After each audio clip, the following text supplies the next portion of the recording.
formally enforced from midnight. However, between now and then, police will still be able to impose these additional fines, even though the health orders kick in on Monday morning after midnight.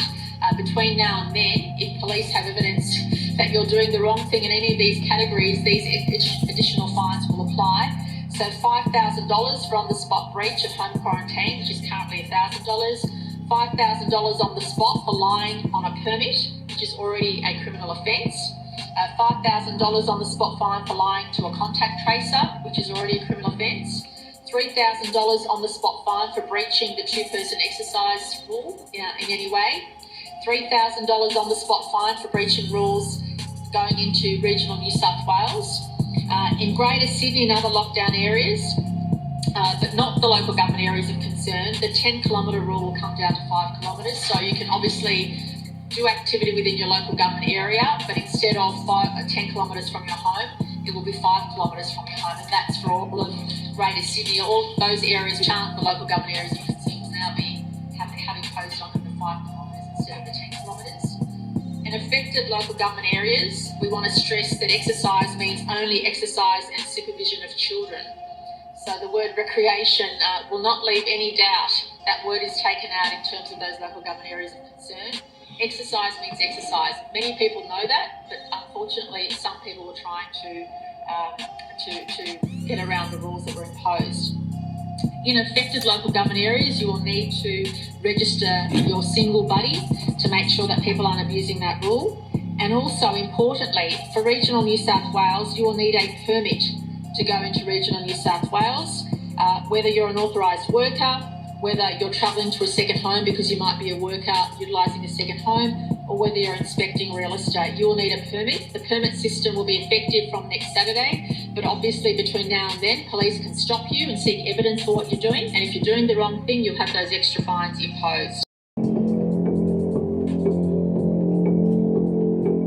We have not seen a prolonged inflationary period like this since the Jimmy Carter era of the 1970s, but our politicians and policymakers seem to believe that creating more inflation is the best way to take us out of the recession without any consideration for the long-term consequences.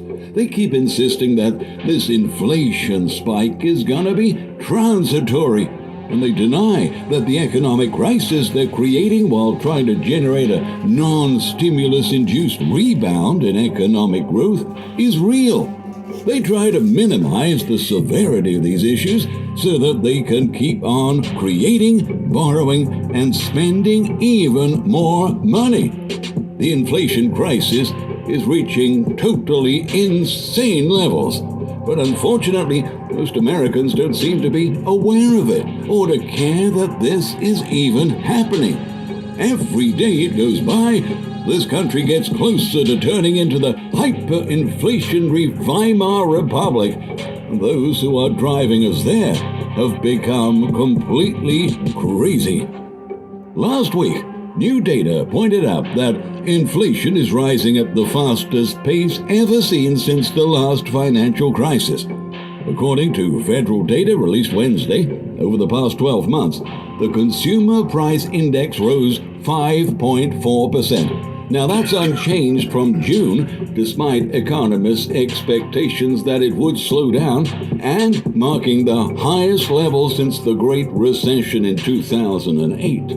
Of course, the official numbers for inflation do not represent the real inflation that consumers are facing. And that's because the way the rate of inflation is calculated has changed dozens of times over the past decades.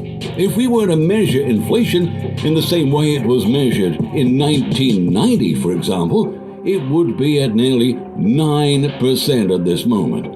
If we adjusted it to the way it was calculated in 1980, it would be way into double digits right now. It's safe to say that most people that lived through the 1970s would never imagine they'd see the same crazy level of inflation ever again, but it is now here and it's already visible, particularly in the price of food, gasoline, and vehicles. This month, new vehicle prices jumped 6.4% on the year. That's the largest 12-month increase since the period ending January 1982. Meanwhile, used car prices and gasoline soared by a staggering 42% from a year ago. Food staples, many other everyday items have faced massive price hikes in the past year. Bacon was up 11%, whole milk and beef roast, both 8% higher on the year. Travel expenses skyrocketed from last summer's depressed base level. Hotels up 24%, airfares up 19%. Rising inflation is putting the economic rebound in jeopardy as it cancels much of the benefit of workers' higher pay due to the soaring prices. As a result, this is significantly impacting our standard of living because although wages are rising, they are not rising nearly as fast as the cost of living is. In fact, recent data released by the Bureau of Labor Statistics indicates that it's getting increasingly harder for American workers to make ends meet because the growth of inflation has been outpacing pay gains, driving down inflation-adjusted compensation at a pace almost never seen before. According to the report, adjusted for inflation, hourly compensation fell 2.7% in the second quarter on the non-farm business sector. Now the losses to inflation are getting worse. Compared with the first quarter, real hourly compensation in the non-farm business sector fell 4.8%. Manufacturing compensation fell 3.3% compared with the start of the year and 4% compared with a year ago. That is the worst collapse ever.